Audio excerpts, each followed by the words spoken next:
5 head coaching candidates at Duke. Mike Elko on his way to Texas A&M. Duke's job is open, and this was going to be yesterday's, and it was suggested to me to do a Baylor offensive coordinator one, so I wanted to do that. And then I thought, like, oh, man, I really hope Duke doesn't hire somebody or elevate someone just fast. So they have not. So top 5 Duke head coaching candidates. Number 5, he has an affinity for this place. He got down the road a little bit with Stanford last year. Jason Garrett, former Cowboys head coach. He spent a lot of time there when David Cutcliffe was there.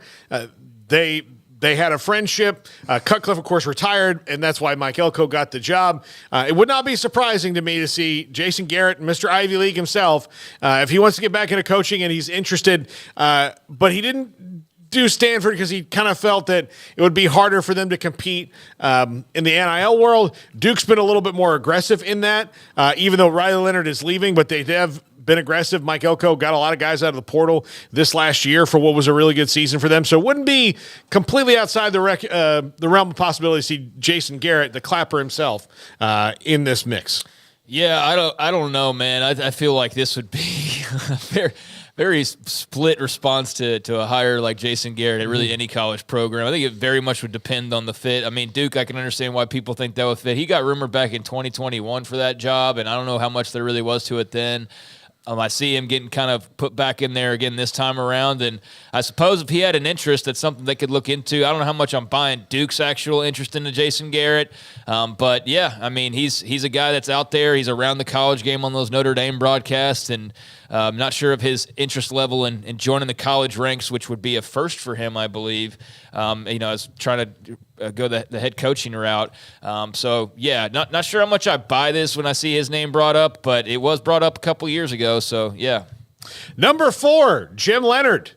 I think this would be a really good fit for him. I do. If he's not going to be if he doesn't want to just be a DC at a place like USC or whatever, then I think this is a huge fit for him. I think he'd do well there. I don't know if he'd be there long like Mike Elko, but this is a nice transition from a Mike Elko to a Jim Leonhard. Very similar coaching styles, very similar in what they're going to be defense first and really hard-nosed. But Jim Leonhard needs to be a head coach somewhere eventually. He's a really good head coach, or he's a really good coach, and I think he's going to be a good head coach down the line. And Duke would be a nice place for him to start.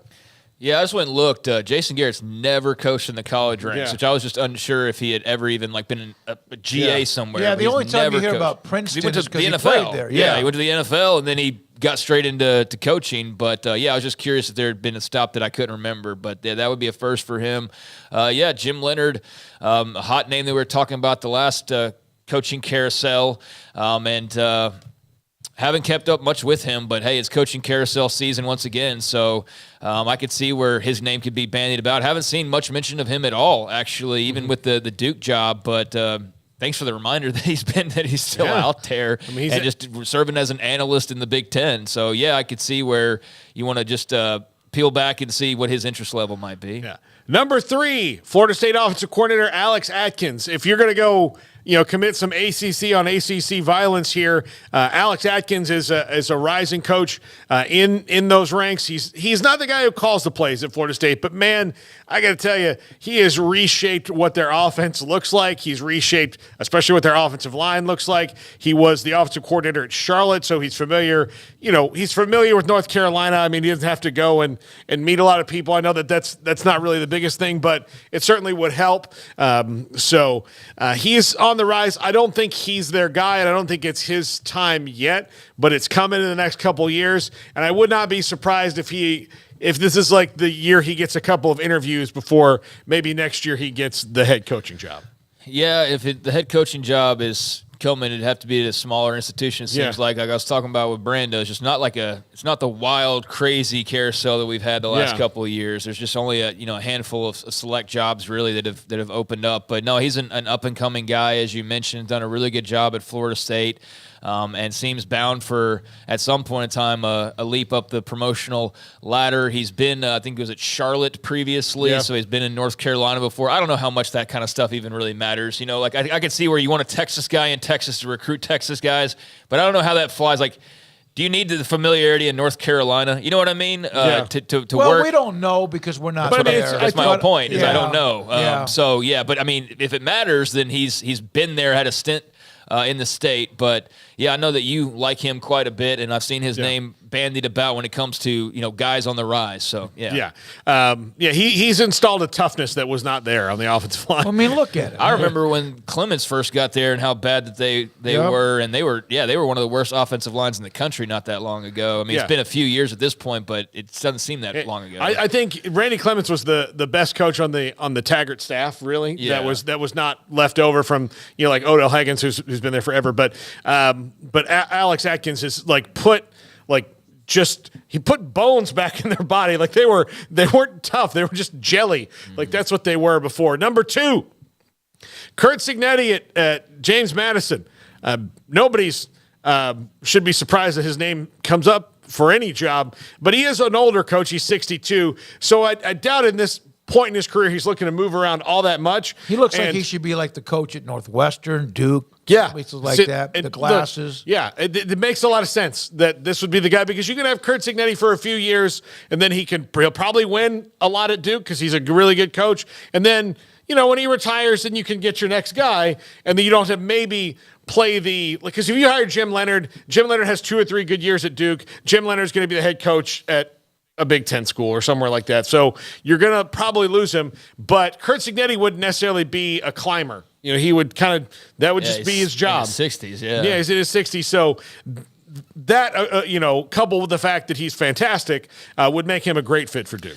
I mean, they're a great story. They're a great football program. Done an excellent job there in handling all of the bowl stuff. Obviously they took a lump right after that became the hottest topic of conversation, but eventually got what they wanted there.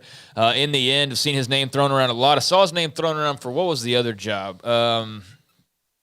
I think it was Indiana, maybe, that his name was being thrown around for a little bit. So he's definitely same situation from Indiana. So he's been thrown around a bit in both of those circles there. And I mean, obviously a hell of a program, hell of a coach. They handled that transition like bosses, and I'd be very interested in seeing him have to chop the S off, go from the Dukes and chop that S off and go run there with the Blue Devils. Yeah. Number 1, Manny Diaz.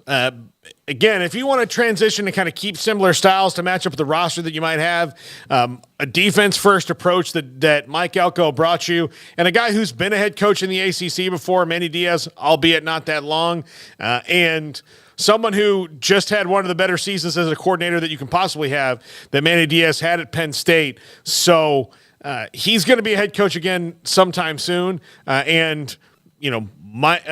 to me, this is a really good fit. Although I guess you would worry because he's not an older coach. He may not be there for a while, but he's already kind of been through the ringer as a head coach. So maybe he would kind of plant himself at Duke and ride that out. You really like Manny Diaz. I do like Manny Diaz. I like Manny Diaz. Y'all notice that though? He's text messages and that's not a knock. I just you do like him. I like Manny Diaz. He's I think he kind of got jobbed at Miami a little bit. I don't think that all of that was his fault. I think it's clear that Mario Cristobal hasn't run away with it and made everything better, and it's not already Mario Cristobal's fault. Sometimes it is the organization. Is it Matt Rule and Frank Reich's fault that the Panthers suck? Not completely. Well, I did think it was Matt Rule's fault until it turns out no, the owner sucks. No, the owner sucks. At Miami, the owners the university has taken their very valuable and successful football program and decided that 1989 was the last time they're going to stop giving money to it. And they're just not doing the things they weren't for a long time. I know they are now, but is that Manny's fault? Is that Mario's fault if they weren't doing that? No. I like Manny Diaz. He's been an excellent coordinator everywhere he's been, and he was a good head coach at Temple. It's why he got the job at Miami. So I think he maybe deserves another shot. Yeah, I mean, he's done an excellent job at Penn State, that's for sure. I mean, really an excellent job there with the Nittany Lions, and he's been all over the ACC. He's been, elsewhere as well, but certainly familiar with the ACC region and the rivalries and all the stuff that comes with that, even if it is shifting a little bit with some new booties coming in. But, yeah, I mean, he's a guy who seems like he's taken his whips for, or his lashes for not working out at Miami, and now he's worked his way slowly back, and it seems like he is kind of on the verge now of a point where maybe it's time for him to get that phone call again. I'm not sure how Duke fans would respond to that, but he's got the resume. Garrett, thank you, sir. Jack McKenzie, Emery Winter, 365 Sports tonight.